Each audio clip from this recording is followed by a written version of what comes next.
Canada کے immigration کے وزیر شان فرزد نے آئندہ 3 برسوں میں تقریباً 14 لاکھ تارکین وطن کو خوش آمد کہنے کے منصوبے کا افتتاح کرتے ہوئے یہ بات کہی۔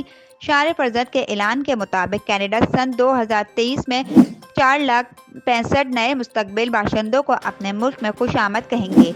سن 2024 میں 4,50,000 جبکہ سن 2025 میں 5 لاکھ مزید افراد مستقبل رہائش کی غرض سے کینیڈا کا رخ کریں گے۔